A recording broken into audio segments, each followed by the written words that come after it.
Hey up, I'm Joe Law, and this is Yellowbelly Presents, the visual podcast where we invite industry leaders to share the stories, strategies and secrets behind their creative success.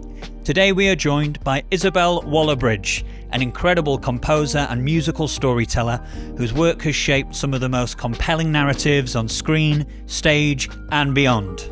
You've heard her stunning compositions in Fleabag, The Boy, the Mole, the Fox and the Horse and Emma, where her music elevates every scene with depth, emotion and a unique sense of character. She's a true innovator, blending classical foundations with bold contemporary sounds. Isobel, at the beginning of every podcast, we ask our guests the same question, which is, could you share with us a song, a film, and a live performance that have inspired you throughout your life? Oh, gosh. Oh, no. Oh, gosh. A song. Can it be, does it have to be like Doesn't a... have to be modern. You can go classical. Okay, we'll go classical. You can Okay. give us a Schubert leader if you want, or exactly. something. Well, that's the thing, because I feel like Pergolesi's Stabat Mater really was like important to me when I was kind of sort of getting into classical music, you know, when I was pretty young. Yeah, that was a big one. And I still listen to it now. What was it about that piece of music that first, It's like Italian and yeah, they're cool, the Italians, aren't exactly. Love it. Sexy And bastards. yeah, It's not fair. it was like it's rich and it's kind of deep and it's got all these, you can feel the like passion of it kind of rumbling. Yeah. And I listened to it and was like, what is this? Wow. Yeah. And I definitely, when I can really feel, you know, it's just one of those ones that just it always sort of hangs around in my subconscious. I love it so much. And a film. A film, maybe Badlands, Oh, I think. Yeah. is that Malik? Yeah. Yeah. Amazing. And a live performance. A live performance. Well, actually, one that really sticks in my mind that's quite recent. I saw Anna Calvi at the Roundhouse a few years ago, maybe more than a few years ago. And that was absolutely amazing. I mean, there are many live performances, I think, that have kind of, you know, sort of like changed me or changed a sort of slight perspective. Yeah. But certainly seeing Anna's seeing that performance, I mean, she's just so amazing, and it was so fierce and so like it's like opera. Her you know, her performances and her music definitely. So yeah, I love that about live performance, that something so vital and communal about it, and when it really does move you and hit home and you see something really special, it moves you in a way that recorded mediums don't quite somehow. I saw The Years last night, and everyone who came out of that theatre was kind of awestruck. yeah, Which sounds similar to what you've just beautifully described there from your Anna Calvi performance. yeah, totally. What were your inspirations musically growing up? Can you remember the first time you fell in love with music from a young age? I mean, because it was so early on, it was. I really do feel quite lucky in that way, because I think I was about 3 or 4 when I started learning the piano properly. So I don't know if there was never like a light bulb, like a conscious light bulb moment, because it just started really from when I just started kind of like being in the world as a sort of like tiny toddler. But then because I was learning, you know, I started learning instruments, you know, sort of multiple instruments really young. But then as I started to develop, I really started to tune in on classical music, and it was definitely that. And then I came to kind of other genres of music quite late. Like I was a real like prime time nerd, and still am, I guess, in that way. Like that's definitely not left me. But it was, I think, you know, it was kind of Rachmaninoff, Mahler, Bach, Beethoven, all of those composers when I was probably kind of 11, 12. I was like really rocking out, Pergolesi, to those guys, and Gregorian chant. That sort of started to become kind of really important to me. And then later I started to find like, Joni Mitchell and Bob Dylan and that. But then really that wasn't that music, sort of more bands, that was really secondary to it. Yeah. Was really orchestral for me. And then I kind of rejected all of that and went into like super sound design, textural kind of music concrete. And I was probably about 15, 16 then. Started to get kind of really interested in that. And then so I have these kind of different chapters when I really have a sense of, I can see also like where I was in my life, sort of depending on the kind of music, that whether it was, it was a cliche. I was like listening to really angsty music when I was kind of in my teenage years. I was listening to like dark, like music. And when I was younger, much more melodic. And then there's those sort of combined when I was at university. So it's not, I couldn't say that there was a real light bulb moment, because it just, as soon as I found it when I was little, there has just been nothing really, that has been the full like passion, obsession, dedication, like commitment, without even kind of thinking about it, and I was on a music scholarship, so all I was doing was music, and was encouraged to do it. And it's such a solitary thing that, I don't know, it suited me very well. And so I don't know if there was a like one moment or one piece. In the same way that I don't think a fish thinks about being in the sea. Yeah. It's just where it's meant to be. And I think that's really enviable in a lot of ways. I think many of us would love to know exactly what we're meant to be doing and what we're kind of put on the earth for. So it's lovely that you found that at a young age. That's so nice. You've spoken previously about some of the unorthodox things your piano teacher that you had a brilliant relationship with. What was she called again? Mrs. Lee. Mrs. Lee. Yeah. Could you share with us? Elena Lee. Elena Lee. Shout out, Mrs. Lee. Yeah, she's amazing. Could you share with us some of the things she get you to do in your piano lessons? Yeah, honestly, she's so amazing. She would, I think quite early on, because I was really up for like playing all the big romantic stuff. I really wanted, like Rachmaninoff, and that he was, she really understood that that's where I wanted to live, rather than in kind of quite precise music like Mozart and Haydn. It just wasn't kind of, now I like that music, but at the time I couldn't express myself through that music at all. Mm-hmm. And so she was giving me kind of Liszt, Rachmaninoff, Schumann, sort of like, I don't know, big chords, lots of harmony. And I was like, I suppose, I don't know, I kind of think about this. I think as a student, I was very withdrawn and shy, and kind of, this is probably between the ages of like, 11 and 18. And I started learning with her probably when I was like 14, I reckon.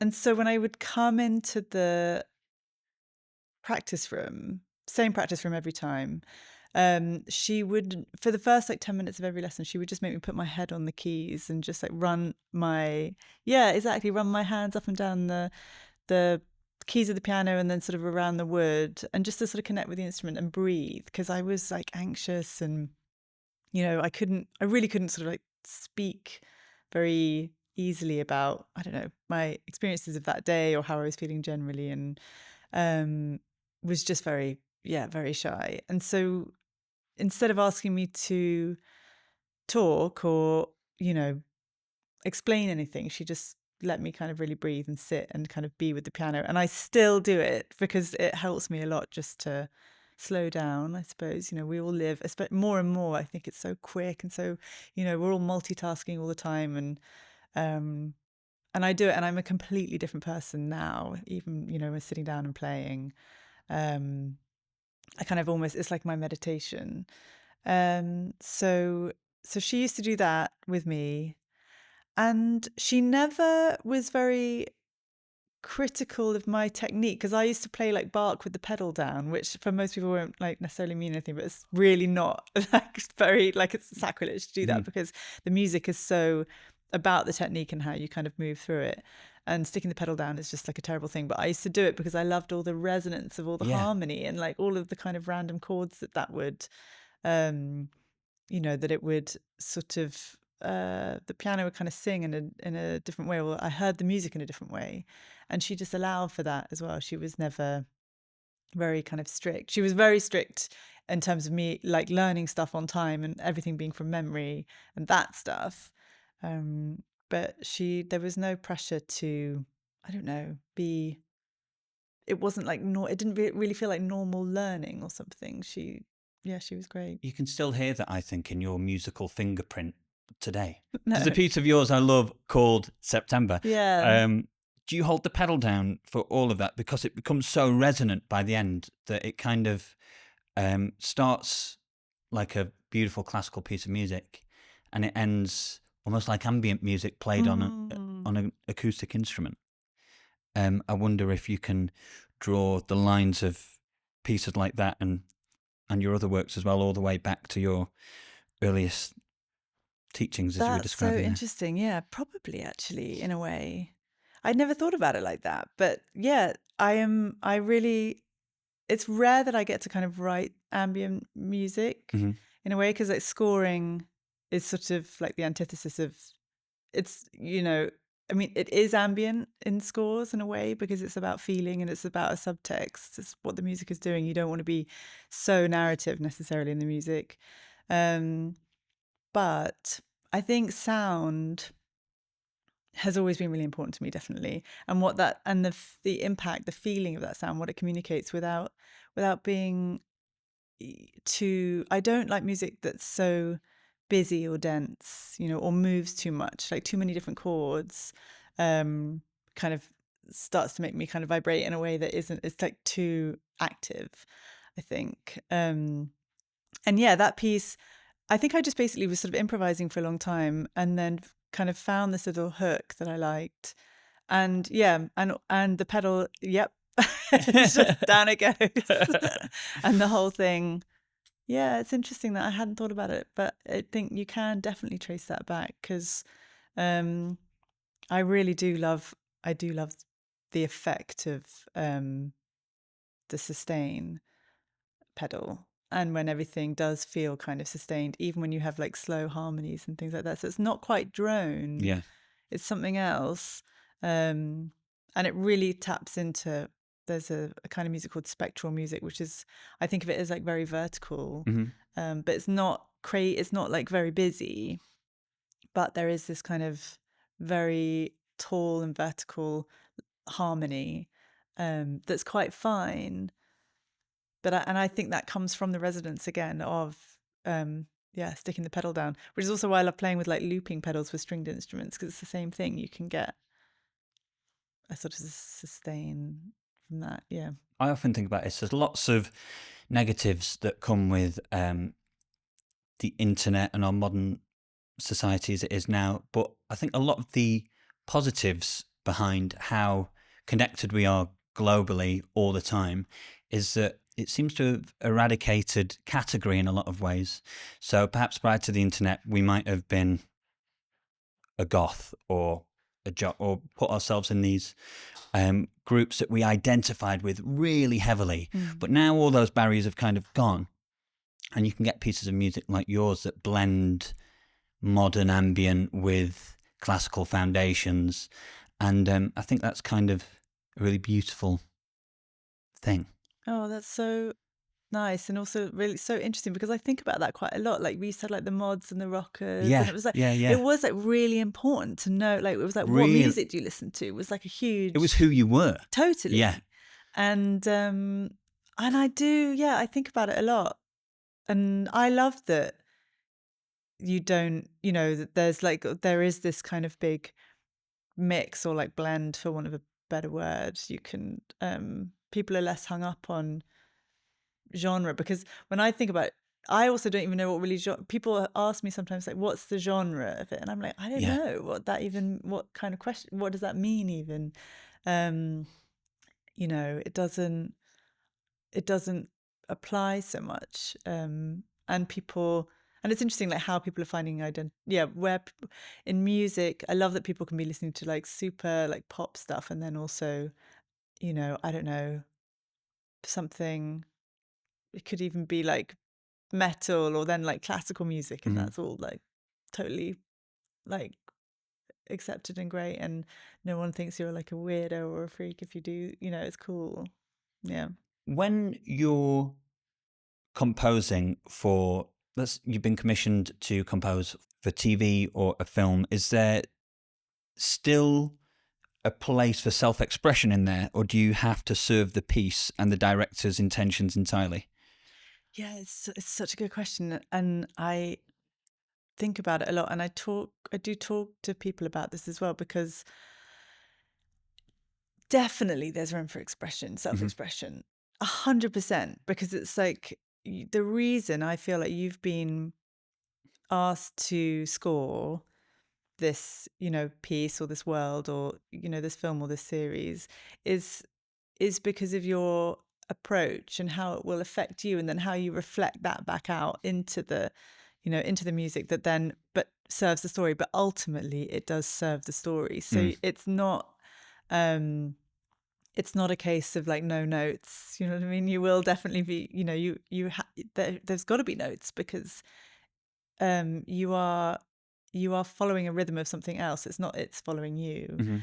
Um and also, one of the things that I do think is really important is, for me personally, is when I'm approaching a score, is to know the vision of the director or the showrunner, because really ultimately, again, just for me personally, I'm writing their music, and that's really kind of essential to my process, to know that I'm being invited in because of my my approach or interpretation of it, but really I'm writing their music, and I love that, because Yeah. and that's what I want to do, you know, I want to like bring that vision, I want, you know, To life. yeah, exactly, and I find that really exciting, and then to save, you know, my own music, and or, you know, the things that don't require like somebody else's vision, and do that sort of separately, but they're kind of totally different ego things. I really feel like,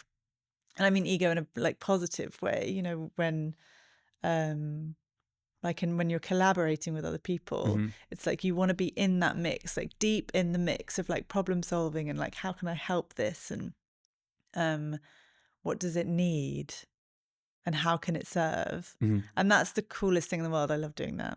So when a project drops in your inbox, or you go to your studio and it's day one, minute one of a new project, whether that's a film or a TV show or theatre, what does that very first part of the process look like?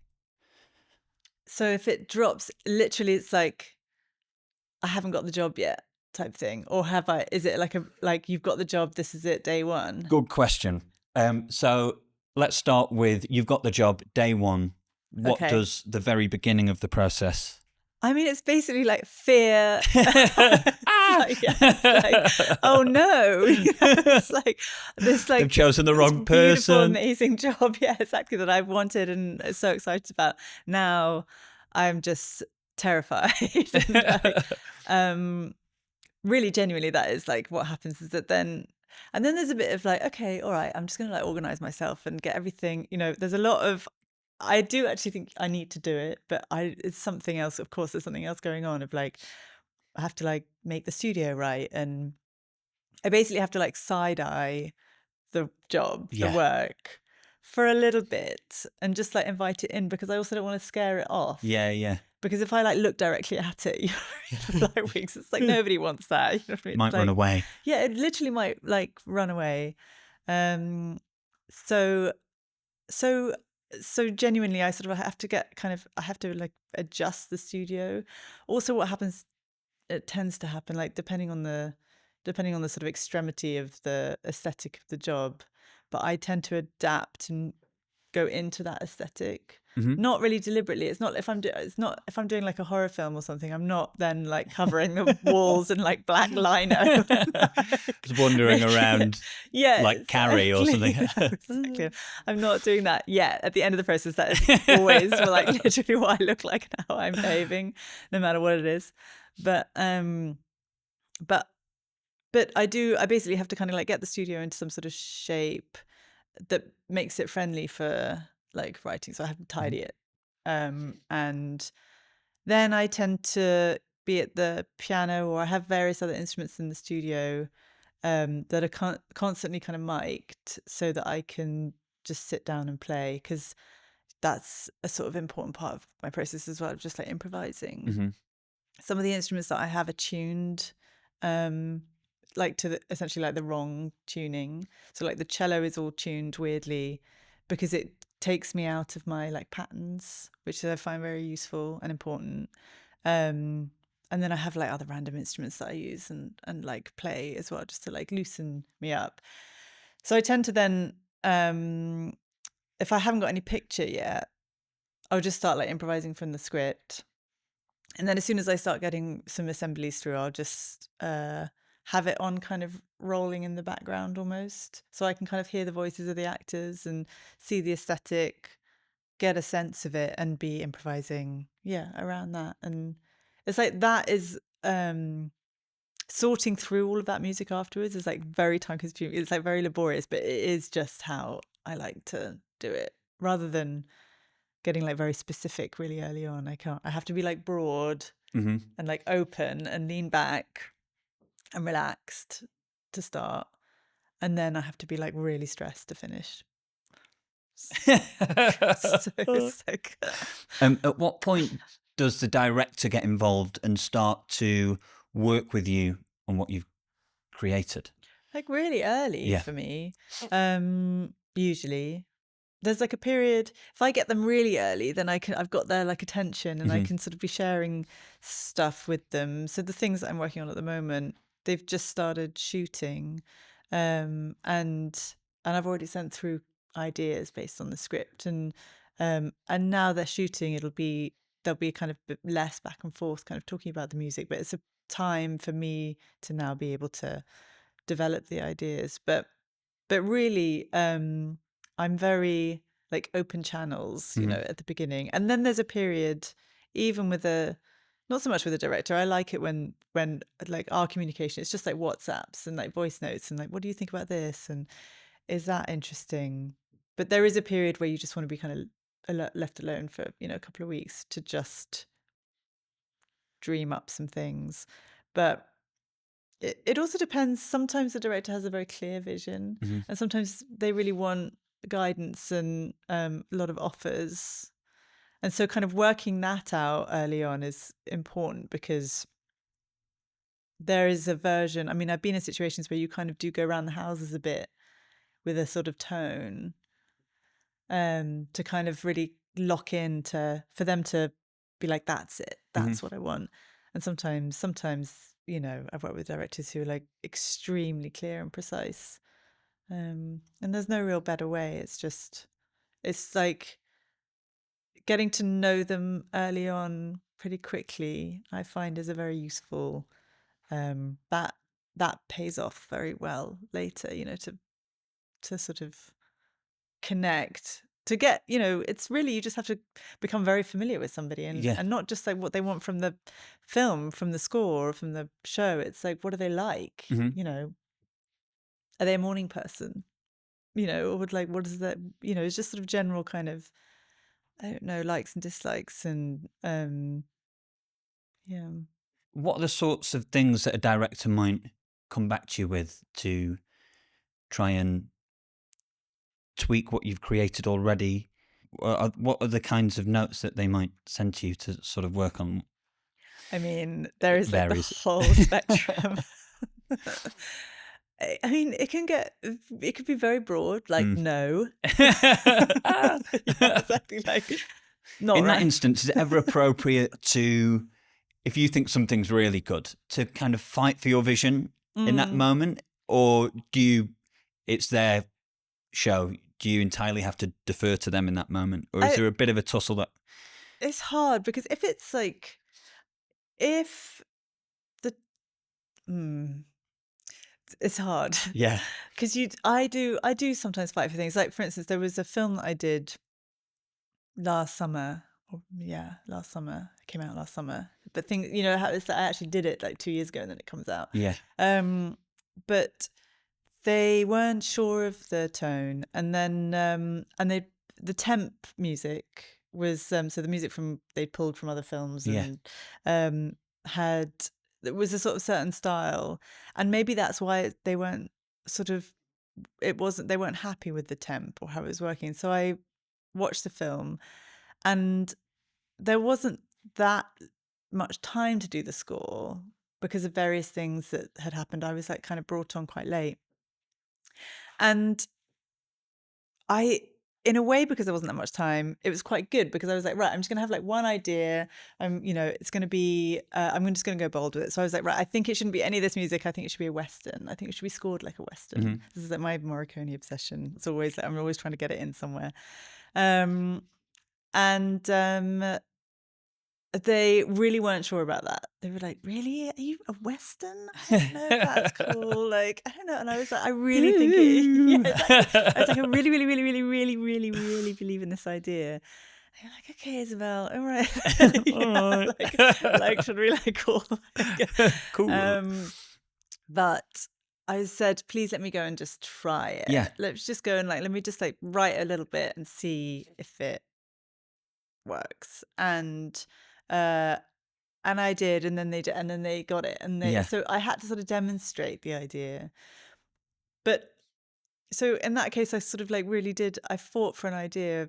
I mean, sometimes when they'll hear the music, and you never really know what's happened to somebody's day when they hear a piece of music as well. They might have had a really like bad day, and everything's a bit kind of upside down, and not enough time. They might listen to something, and it's just doesn't work in the moment. And then so it's, in some cases I've just like let that sit, and then a week later they listen to it again and they go, oh no, this is wonderful, like this is great, this really makes sense. And so, but no, I think if somebody really doesn't like something, I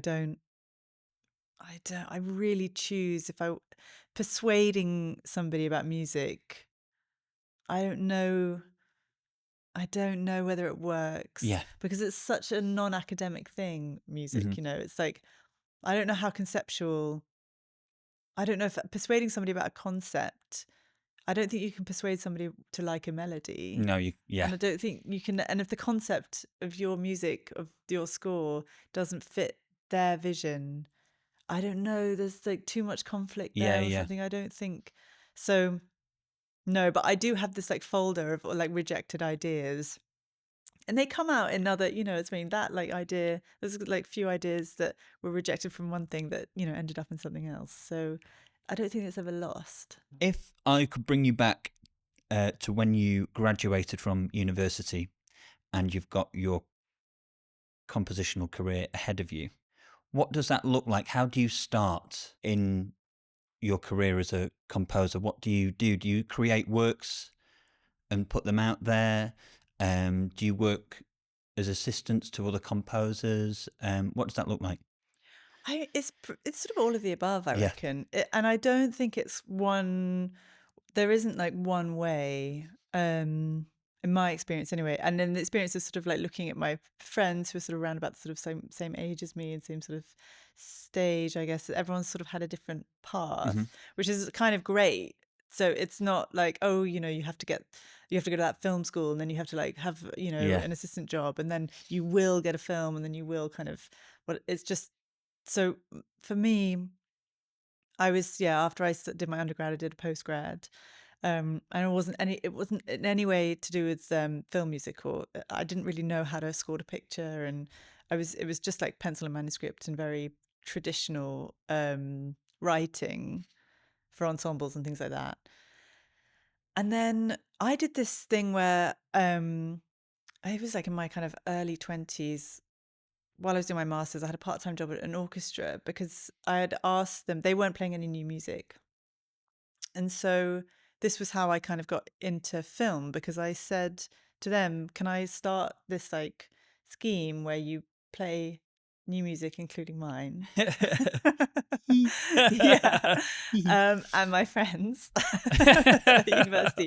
And so we do that. And then maybe we can like do it with images, because I was really interested in that. And I've always been really interested in visual art. So I asked the National Gallery whether they would kind of let us come and be inspired by a painting. Wow. And then we could like perform the music, or the orchestra, which was a small ensemble, it was about 15 musicians, could perform the music in front of the paintings in the National Gallery. And the National Gallery said, yes, sure. And so then I invited a few film composers to come to the concert, and to kind of talk to us about visual art and the relationship with music, and then film and moving picture and all of that stuff.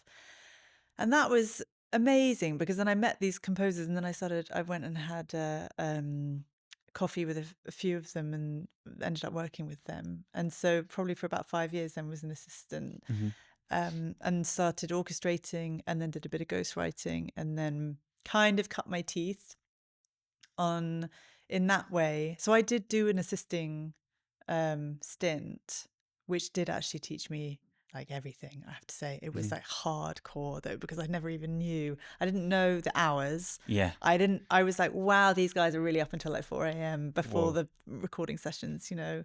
It was very intense. I didn't know how many people were involved in like, you have the composer, but then the team is, that also blew my mind. So it was like seeing behind the curtain in a really important way. Like a little musical apprenticeship almost. Totally that.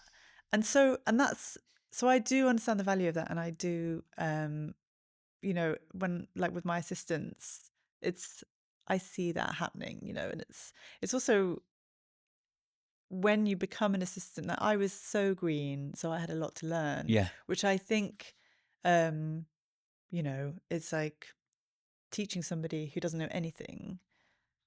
You just have to be like you just have to be very on it and open and like ready to learn, I think, because there is a lot. And then I just started, and then actually a big piece of advice, somebody did say to me, one of the composers said to me, is go and do some theatre, because they said that theatre will, you know, teach you about collaboration really in an important way. And so then I started assisting a composer at the National Theatre, and then I fell in love with theatre.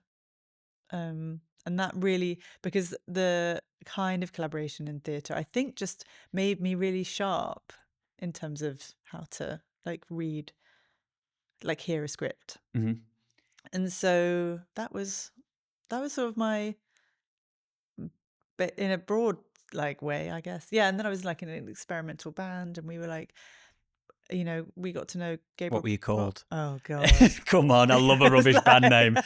We had, this was so much love, because I love everyone that was in that band. We were called Tangent. Tangent. Tangent. I was in a classic rock band as a teenager, Oh, yeah? and we were called Urchin Child. Nice. Because we all looked malnourished and our hair was really long. Cool. Cool guys. Yeah, cool. Chin Child. What? Yeah, no. Love it. Way worse than Tangent. I don't know, to be honest. At least yours has got a vibe. I feel like Tangent, we were very, very cerebral. You know, we were very, I mean, it's a rite of passage though, isn't it? I think you have to go through that stuff. You know, we were like, I was like playing the piano, but I don't think I actually played any white key or black key for that matter. I think it was just like inside the piano the entire time, like doing that. Yeah. With the pedal down, obviously. With the pedal down, at all always, times. yeah. And hugging it. Yeah. Exactly. Stroking the piano. Sort of breakdown. Can you even play? Can I? No, can't play. No, just stroke it with the pedal down. Yeah. That's a piece.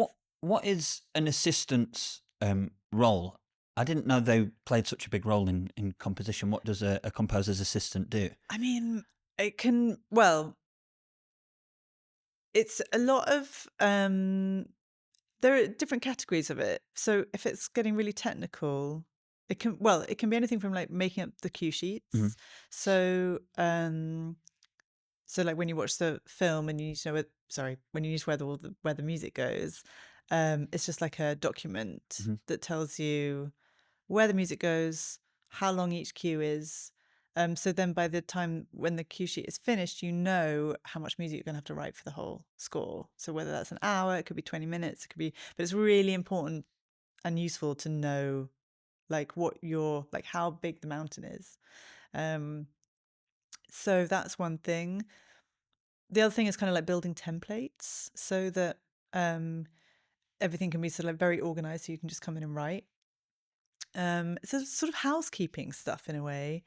A really big one is stemming stuff out. So there's a process of when you finish the score, everything's approved, you're about to record, and there's this middle bit where you have to get all the material over to the engineers for the recording session so that we can record to that music. If you've got like electronic stems or anything that you want in there, but they will also need the demo strings or demo winds or demo everything, so that when we're recording to the picture, we know that the scores are lining up with the demos and that everything is kind of in the right place. Mm-hmm. So, and that is like very technical, takes a long time to do. That's like 3 days, it's like, we usually leave like a week for all of this stuff. And also sometimes it can be quite last minute, because if you're making changes last minute, then your assistant is the one at midnight after you've stopped writing at 10, who then has to like export all of that stuff and then replace all the stuff, that it was. And it's, so that's the stuff. It's like the support really in that way. It's technical. You mentioned before that one of the best pieces of advice that you'd been given was to work in theatre, because it helps you learn to collaborate musically with other creatives. What other pieces of advice would you give to aspiring composers today in 2025? I mean, I don't know whether it's, well, I guess because one of the things that I love the most is variation. Yeah. And so I really think it's important to work with different kinds of people and different kinds of artists. If collaboration is something you're really interested in, collaborate with a painter, or collaborate with a video artist, or collaborate with a dancer, collaborate with a writer, make some songs, or make a little song cycle, or they don't even have to be big things or long things, but it just I find that it tunes you in to not only collaborating but expressing yourself in sort of different ways. And also then the scale changes, because I don't know, it's sometimes, if you're collaborating with a painter and you want to do something that's live, that can be with kind of electronics, and it can be with sort of like acoustic instruments as well, or you might perform it, it's all these things. And then if you're collaborating with if you're making a short film, or like a kind of an art film, that'll be maybe recorded. And so you can learn basically how to do that then, and how to get it on, glue it to the picture. And then maybe you want to perform that at a later date live as well. But basically it's like working in the different mediums, for me, I think is really important. And also just to write loads. I think it was like Stravinsky who said, just write something every day. Yeah. Even if it's just a scribble. I do think that's important. It sounds very similar to me, to the way that you can express yourself differently when you're talking to different friends. A different side of me, of my soul, will come out chatting to you, then will come out chatting to Jackson or Ross or Sam behind the cameras there. And it sounded like a similar form of expression that you were describing there, with working musically with people in different mediums. You described it as scale. Like different parts of yourself seem to come out creatively, whether you're working with a visual artist and whether you're working with a dancer or a short filmmaker. Yeah, totally. I never thought about it like that, but that's exactly what it is. And I think that music is a kind of conversation, and and it's a character. Yeah. So and I think actually that's a real light bulb moment, actually, because one of the things that I also really love to do is work in different styles. And I think that is because I had early on a real range of experiences. And so there was like the tangent, like it was like deep rock and roll, baby. Yeah, it was like deep, like it was like noise, music. And I love that. I really do love all that stuff so much. I love, it's like one of my obsessions is kind of sound. But in terms of, something being kind of, I don't know, a bit, I did a film called Emma that's like very precise and sort of like almost like clipped and, to like a film called I Came By, which is like pumping kind of dance music. But I think these are all because of these really early experiences I had, I had different sort of collaborations with people that let me be, these different people. Yeah. Kind of gives you more colours on your palette to Yeah. paint with. So whatever comes along throughout your career, you kind of... Yeah. And then that narrows, Mhm. because then I think you kind of start going, oh, well, actually maybe, because I have thought about this, if like styles that maybe if somebody said, I mean, there have been cases where somebody said, oh, would you come and write this score? And I have said, you don't want me for that. You really don't. And then I've been You like, want tangent. Yeah, tangent. Yes, tangent. I feel like tangent's gonna like, but and have said, you actually look, I know someone who would nail this. Yeah. You don't want me for that. And that's always a really cool thing as well, to know that it's wonderful. I think it's something so playful about being kind of able to sort of bounce around, like the kind of composers who are working now that I really admire, that I will go and see a film because they've scored it, like, and their music, I just won't know what the score is going to be like, and I find that so exciting. Yeah, that's a cool thing. If I could bring you back to your work on Fleabag, when you're composing for multiple seasons, in this case 2 seasons of the same show, how do you keep the sonic style of the first one but refresh it to represent the new story of the second season? Was that an interesting challenge? Was that difficult? Yeah, I mean, it was definitely an interesting challenge. It was definitely difficult. I think what was great about the 2 seasons is that when Phoebe had written it, I love talking about this show so much. It gives me so much, because I just get to go back to that place, which was so happy. But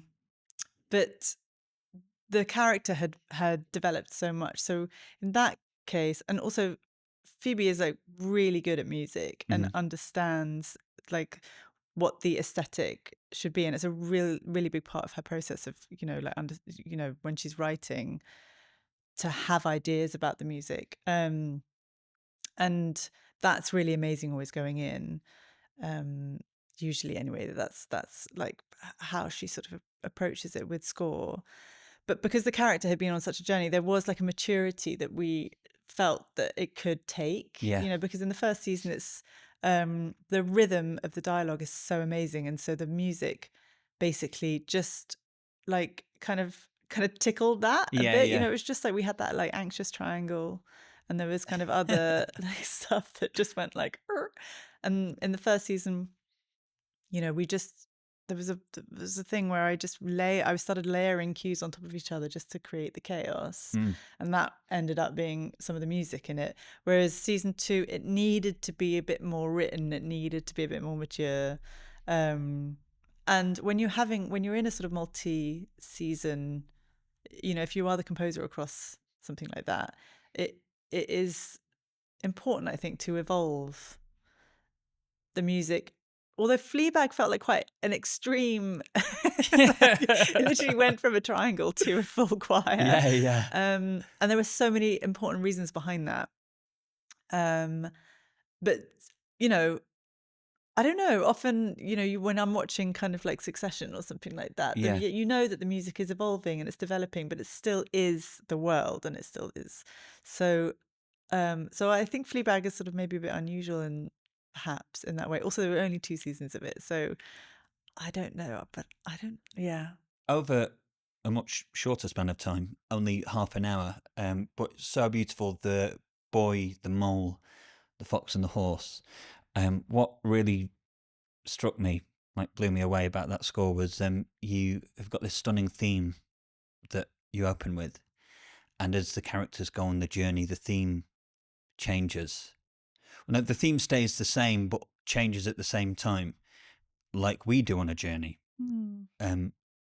As a human, if you go on a journey with your friends, you're not the same version of you at the end, but you also are the same version of you at the end. And it really felt like the music represented that. The theme that you'd chosen, was that intentional? How do you play with a theme that you've settled on throughout the score for a film? Well, I'm really glad you asked me about that film, because it's like again, that was a really, really wonderful It's process. so And beautiful. I love that film. I'm so glad you like it. It's well, the theme thing is well, in this case, it's really interesting because the main theme, the tune, came from Charlie and I were talking. I had about 2 years of sort of writing for that score, which is like a long time and amazing when it's long like that. Charlie just sent me a voice note one day saying, "Oh, I've just had this idea for a tune." And literally it was like, la, la, la, la, la, la, la. I was like, this is a great tune, Charlie. I was like, anyway, so I spent a couple of days and created an orchestral version of it, with the piano being the main instrument, because I knew at that point, and forever, that the piano is the instrument that Charlie really wanted for the film, and also a cello. And so that big orchestral piece, he liked it, and they had just started like sort of editing the film at that point, and so they put it on the end of the film, and it just worked. And like weirdly, the cut, it just fit the cut, and it felt so wonderful because it was this kind of combination of Charlie and I. It had the sort of real substance, the tune had come from him, and then I'd developed it. And so then we were like, well, that's got to be the main theme. So then, as you say, like the long walk thing, it just made sense that it starts as a very simple, exposed, vulnerable, and also so that we can hear it, and so it's established, that tune. And then as it moves through, we tried with that film kind of doing different themes for different characters, and it just became way too complicated and busy. It was just like, it doesn't need that much. So we decided to just keep this tune through, and it does, there are little departures because it gets kind of scary, but then it was lovely every time we come back to the tune. Then that feels like, okay, we're like aligning again, and we're becoming grounded again. And then it was wonderful when, the sort of idea is that when they're all together at the end, and then it's this sort of big orchestral moment, and it's like it opens. But thematic writing is hard, I think, because you don't want to be too repetitive. Yeah. You want it to stick around, but it's like when to depart, when to, like, how, what are the different sections of it that you can kind of use. And it is hard, but it's the most satisfying. I think it's just like motifs are the best, I think. This is the nerdy music side of me. But when I was listening to the score for The Boy, the Mole, the Fox and the Horse, I was like, I'm sure there's a random bar of 3 in here. And I had to like rewind it. Oh, I love that. Because it's going along in this beautiful, sometimes sweet, sometimes epic 4/4 time. And then there's this lovely little bar of 3 that like catches your ear. Well, caught my ear anyway, which is unusual anyway. If you do hear it, you often hear it, the bar right before the phrase is about to repeat again, but it didn't even appear there. So you're racking your brains going, oh, Like, God, where is this this? I don't even know if there's a question around this. I just thought I'd say I love really that, liked though. it. I'm going to go.